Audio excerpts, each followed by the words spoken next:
Welcome everyone to today's presentation on the human aura. This is an overview giving you an understanding of the modern perspective of the human aura and the different layers or levels that it consists of. For a more in-depth discussion of the human aura, also known as the biofield, please see my other lecture available on Patreon, which goes into the historical understanding from the first writings of the human multidimensional being through to modern, and how our understanding has shifted and grown over the years, as well as some of the scientific investigations that have been done, showing the existence of an energy template which guides cellular growth and development, and much, much more. So please find that on Patreon. This lecture does cover a lot of the material in chapter 4 of the textbook I co-authored, Energetic Kinesiology, which discusses the layers of the aura and our multidimensional body. So for those who don't know me, I was 18 when I attended my first class learning about the human aura and chakras. It always just made sense to me that we were more than just physical chemicals randomly bouncing around in the world. And so in 1997, I hopped on a plane to America and I attended an introductory workshop at the Barbara Brennan School of Healing, which was in New Jersey at that point in time. And then I completed 2 years of their 4-year program, giving me a really deep and grounded understanding of human energies and working with them in energy medicine. And I've attended many workshops and classes and learnings since that time, including doing a master's degree and now a PhD, where I'm actually learning from a scientific perspective and what is currently known about the human subtle energies. So healing, the definition is the process of making or becoming sound or healthy again. So while we apply this definition regularly to physical levels of functioning, if we really want to create long-lasting wellness, come closer to wholeness as a human, we do need to work with the subtle energy systems as well. If healing people physically was enough for a great life, I think most people would be having a great life right now. We've got a lot of research, a lot of learning that's happened in the physical and psychological dimensions of the human being. But personally, I think it's the lack of inclusion of the subtle energy aspects of our functioning that is perhaps holding us back from making that leap forward, so that more and more people live happy, healthy lives instead of less and less, as is currently happening in many Western countries. There are a lot of Eastern wisdom which talks about the subtle energy systems. I'm not going to go too deeply into that today. However, that information is contained in some of my other lectures, including the one on the aura, another one on the chakras, and another one on the Chinese acupuncture meridian system. So please do feel free to look them up on Patreon. So it's really important to address all inputs from all aspects of the human being, and the human aura, or sometimes it's called the human energy field, encompasses multiple dimensions of being, all essential aspects of human life. So the idea that the human being consists of a material body and a non-material body has persisted throughout the ages and is common to many cultures. In fact, almost every culture on Earth has talked about some form of energy, non-material aspect to the human being. It's only the current Western modern society that has actually thrown out the idea of there being anything beyond the material world in our functioning. Now, they might say that's because they've disproven it, but that is actually not true. If you delve into science, there's actually huge amounts of evidence that there is potentially something beyond the physical realm, including if you delve into quantum mechanics and its implications. So I will talk more about those aspects in future presentations. This idea that there is only solid physical things in this world is actually an illusion of our senses. So our 5 physical senses really dominate our interaction with the world on our daily basis. So it appears to our senses that this physical stuff is solid and that that's all there is. But as we know in science, we shouldn't actually go with how things appear to us. We should be looking at the data and delving more deeply. So the physical system is only one of several systems in dynamic equilibrium. So electromagnetic energy only becomes visible when you have some sort of receiver. Like you become aware of electricity by plugging in your TV set, turning on your light switches. You know, people were getting burnt from the sun long before we knew about ultraviolet radiation and could measure it. We didn't know it existed, but it still had an impact on this world. It's the same thing with these non-physical energies. They are having impact on our physical world and our daily life, and those things can actually be measured. They're harder to measure than the more physical energies like electromagnetic, but there is definitely evidence that there is this whole realm of inputs outside the physical system.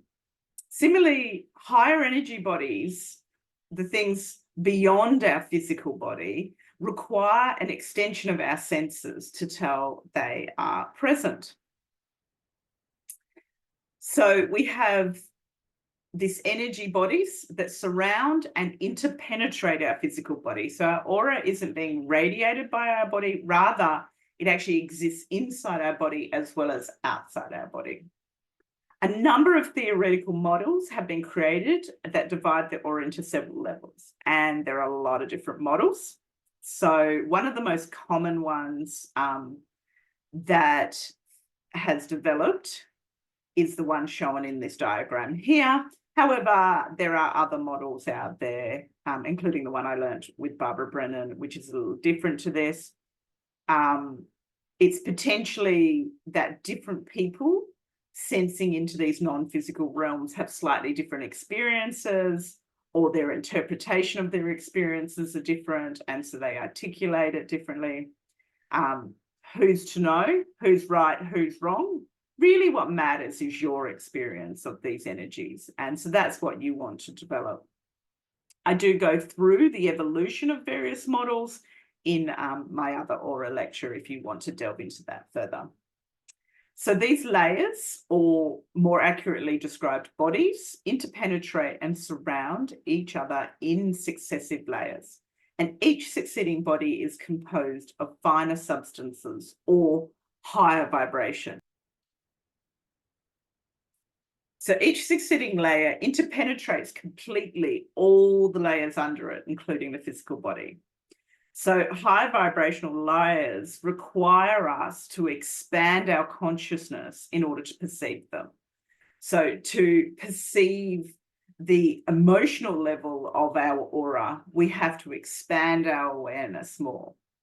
If we want to perceive our mental level, which has our thoughts, then we have to expand even further. And if we want to get into the spiritual levels of our functioning, then we have to expand our consciousness and awareness even further. Now, that is not necessarily a straightforward thing to do. We can experience some of the lower subtle energies pretty straightforwardly, but some of the higher ones actually require us to expand our consciousness beyond what we might be capable of at this moment. But that's not to say we couldn't become capable of it or have a temporary experience of it in various situations. The bodies are not really layers. Rather, each is a more expansive version of the self that carries within it the other, more limited forms. Each layer can be considered to be a level of higher vibrations, occupying the same space as the vibrations below it, and then extending a little bit beyond that. So each layer is an extension of ourselves. It's bringing a bit more of us in. In order to perceive each consecutive layer, the observer must move up in consciousness to each new frequency level. And the chakras exist on all layers of our aura, not just one particular layer. For truly, it is the endowing of spirit that moves, inspires, and breathes life into that vehicle we perceive as the physical body. A system of medicine which denies or ignores its existence will be incomplete because it leaves out the most fundamental quality of human existence, the spiritual dimension. And that comes from Richard Gerber. So let's talk about the various levels of, or layers or bodies of the human aura. Now, the lower levels, the first three, are written about more consistently in the literature. So while there are variations and differences in how people describe them, they are described more consistently across the literature than the higher, more spiritual levels of our aura, which tend to be just talked about and discussed and described quite differently across various texts. I think the lower levels are talked about more consistently because we don't have to expand our consciousness very much to experience them. We're experiencing these lower three levels of our aura every day in our daily life in one way or another. And so I think human beings' ability to access and experience them is more consistent because of that. And so the literature tends to be more consistent in these lower levels. As we get higher, we have to be able to expand ourselves into higher consciousnesses. And the thing with that is that everyone has their own unique experience as we expand consciousness. Plus, when we're experiencing things, we then have to interpret it with our own three-dimensional brain that's had different experiences to others. So we might describe the same phenomena using different words than someone else. And so it's difficult to be sure whether people are having the same experience, having different experiences in these higher spiritual realms, but describe, so they might be having the same experience, but describing it differently. They might be having completely different experiences. So just keep that in mind, that all the information has to be seen through the lens of another human being describing it and articulating and writing it down for us. So the lowest level of the human aura is called the etheric body, and it's in the realm of the physical. So our etheric body is only ever so slightly beyond the physical realm, and it interpenetrates and surrounds the physical body like a glove. So it's like a template. It looks exactly like the physical body, but it extends slightly beyond the physical body, and it's in an energy realm. It is the densest of our auric bodies, and the difference between the physical and the etheric matter is only a difference of frequency. They look exactly the same, but the etheric is slightly higher frequency. Has all the same structures as the physical body, including all the anatomical parts and all the organs. So for every cell in the physical body, there is the exact same structure in the etheric body. So it looks exactly like our physical, but it's in the energy realm. And the etheric energetic map carries information which actually guides cellular growth. So this is a template that then guides the cells where to go. Now, the field exists prior to, not as a result of the physical body. So there has been some writings on the human aura that describe the aura as something that the physical body actually radiates out. At one point in the scientific investigation, they were looking at the possibility that the aura was a summation of all our electromagnetic fields that every cell and every piece of us generate. And then you add that together and it was the aura. But we've actually found that's not the case. The field exists first and it actually guides the physical rather than the physical creating the field. The physical body cannot exist without the etheric body. If the etheric field becomes distorted, then physical ill health soon follows. And that's what the research shows us, that you can, there's various ways that you could measure distortions, imbalances in the etheric level, and then down the track, days, weeks, even months later, dysfunction shows up in the relevant organ system.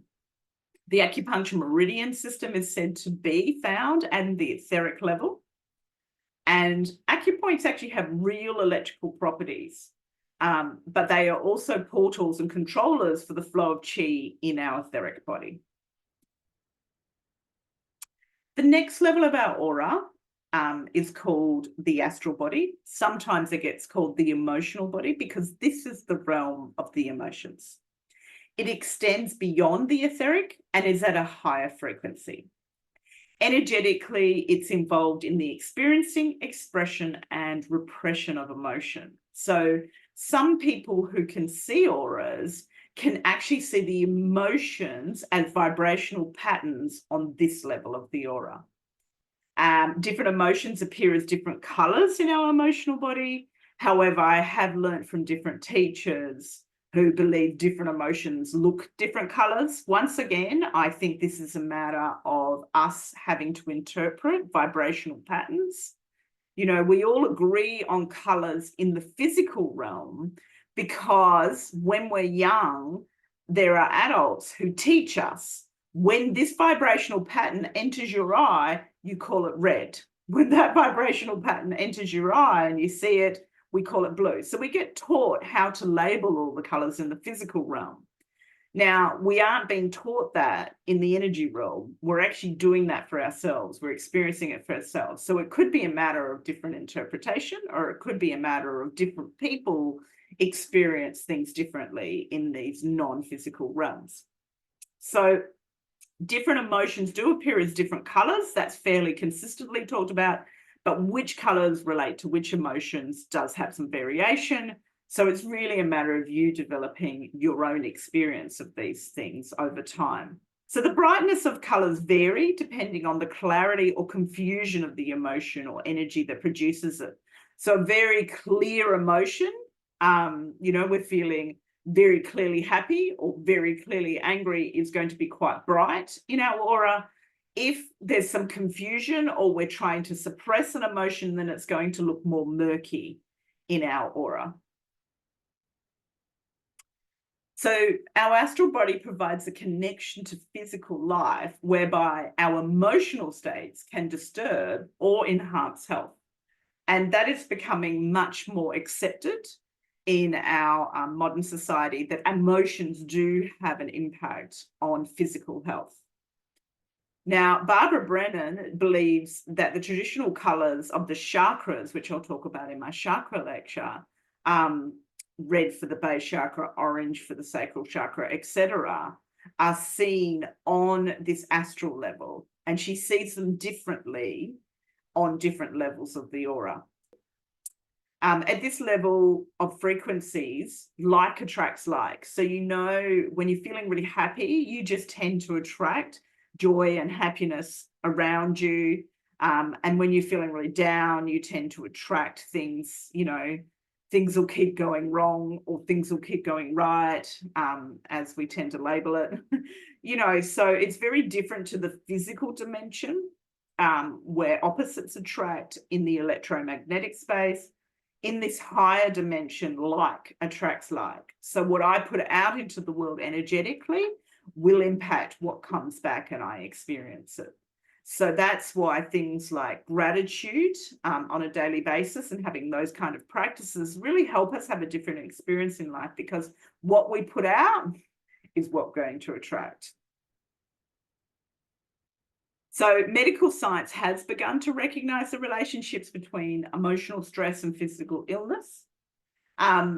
they see it as just a neurological biochemical process. However, emotions experienced in the astral body then get turned into a neurological experience, transduced is the word we use, in our brain. So we have it energetically, and then it becomes physical through our brain. And so we have this neurological experience. So our living brain is actually our interface between our auric experiences, our soul, into physical life. So when somebody's brain is unable to process the world properly, they actually stop being able to express themselves. And so that has led to neuroscientists believing that the brain is in charge. But it's like saying if my TV is broken, all of TV land has gone away and it no longer exists. And that's just not true. It's the receiver of that information that has got broken, not the creator of that experience. So there is a part of us creating our experience beyond the physical, but the way that that then expresses itself in this physical realm is through our brain. And our brain is programmed from many levels, not just physical. So you are not your emotions. They actually flow through you and you feel them and then they disappear. It is only when you try to deny your emotions that they can become unhealthy. So letting emotion flow through you, they're all temporary, and having the emotion, expressing it in a healthy way and letting it go is what we want to aim for. It's when we try to pretend we're not having emotions that they can impact us negatively. So the third level of the field is the mental body. So the mental body is the realm of our thoughts. It's the vehicle through which the self manifests and expresses the concrete intellect. There is actually a cascade effect that happens for mental energies to have its effect on the physical body. So if our mental body is functioning properly, then it allows clear thinking and focused mental energies. And so thoughts can actually be seen as vibrational patterns on this level of our aura, and they are known as thought forms. And thought forms appear as blobs of varying brightness and form. We can also experience what's called a thought wave. So a thought that actually goes out like a ripple into the world. And you may experience that every now in your life when you're sitting in a big group of people, somebody on stage says something, and then that information slowly ripples across the room, like there was a wave taking that information across everyone. And so our thoughts actually do go out into the world and have an impact. And there's actually huge amounts of research in that space to show that we can feel the thinking and awareness of other people around us. Very interesting research. And so our mental body is at a higher level than our astral emotional body, which is at a higher level than our etheric physical dimension. So thoughts then usually get an emotion attached to them, and then that cascades down into our brain and we experience it as sensations and in our brain. So thought forms create patterns within the astral body. So we have an emotion, and then that's transduced into neurological activity experienced as feelings. Thoughts can influence the world around us. As I just mentioned, there are experiments to show that thought and emotion can actually influence biological systems. So a lot of the esoteric writings actually divide the mental body into a lower mind and into a higher mind. So our lower mind is where concrete thoughts happen. It's our ego, personality, self, where we are a separate I, whereas the higher mind is abstract concepts. It's where separateness dissolves away and we become connected and at one with everything around us.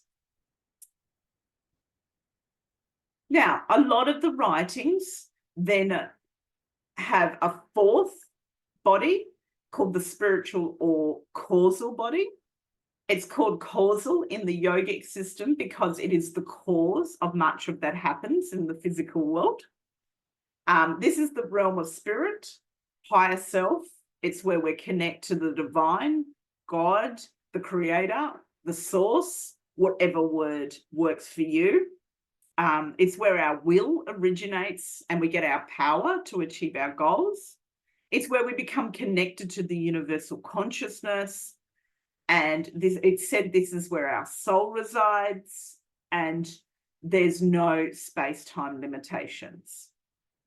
Now, for some systems of writing, those 4 bodies is what we use to go through this lifetime as a human being. Some other systems actually take the spiritual level and divide it up into more levels. And because the system of 7 levels to the aura is very common in modern healing systems, I'm going to talk about that version a little bit too. When in tune with our soul's purpose, life flows more harmoniously and we are healthier in mind and body. When not following our soul's purpose, energy flows are blocked from the higher bodies. So we experience distress in our physical, emotional, and mental bodies. So becoming in tune with our own truth in this lifetime is a really important aspect of creating health and harmony. So the 4th level of the aura, which has been termed the Buddhic body or the intuitional body in some of the esoteric writings, is the realm of our belief systems. Our attitude to life comes from here. This is where our intuition comes from, hence the name intuitional body. It's where we feel love for humanity in general. So at this level, it's no longer about us as an individual. We are now connected to all of life around us. And we feel one with others and nature. This is where we see the essence in things. We can connect to each other's core essence. And it has a group consciousness. We're no longer centered on our ego self. We're now able to be part of the greater whole. The 5th level of our aura, often in the esoteric literature called the atmic body, is the realm of our spiritual or divine will. So this is where we have the will to create life. You could say this is where our soul's purpose is sitting as a template for this lifetime. This is where universal consciousness starts to come in. We become one with life. It's a location of the human spirit. It's something that's often discussed. We have the will to be and become. So this is where we can be in alignment with our journey in life, and that gives us the will to create more easily in the physical dimension. Now, for those of you who believe in astrology, it's often discussed that our astrological influences are here in this realm. So when we're born, that moment in time, there are certain energies in the universe, and they create a template of things that could help us in this lifetime with what we came to achieve. If you believe in that idea that our soul has come in for a reason. The 6th level of our aura is often called in the esoteric literature our monadic body. So this is the realm of the spiritual or divine energy. So this is really where we're starting to connect with our divine spark, what is often called the monad.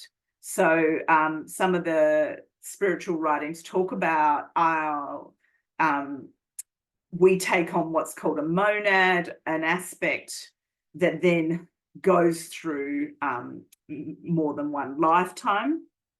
So that's where we connect to that higher aspect, that divine aspect of ourselves. So it's our individualized expression of the absolute or divine. It's our cosmic direction, and cosmic inspirations, the more spiritual inspirations come from here. including what is sometimes talked about in esoteric literature, the 7 ray sources. And so we have these cosmic inspirations helping us move through lifetimes as a monad. And then the 7th level of the aura is the realm of unity, the divine body. This is where everything is connected. It's often called the logos, absolute, the Audi level of existence, lots of different names given to this, omnipresent, eternal, the boundless principle. One of my favorites ways of describing the divine is the light that shines so bright, it's darkness. Some people have an experience of unity, describe it as a void, where it's completely empty, and some people describe it as unity, where they feel connected to everything. So that's interesting that opposites are often used to describe the same experience at this level of divine unity. And so it's everything. There is, at this level, there is no opposites, there's no good and bad, it just is. And that can be hard to articulate with a 3-dimensional brain trying to use words that are generally dualistic in nature. Whereas at this level, dualism falls away and we only have unity. Everything just is. So just to remind you that I have another lecture on the aura that goes into some other aspects, more the history and the scientific aspects, delves more deeply into this topic. That is available now on Patreon. Please do pop there and check that out if you're interested in more information on this topic. So thank you very much for joining me today to explore the human aura and get a little overview of it from a modern Western perspective of 7 levels of the aura. I hope you've enjoyed it. This is some of my references. It's hard to encapsulate where all my learning came from because it's been over 30 years now, or about 30 years. So, but these are the main sources if you wish to delve further into this topic yourself. Thank you.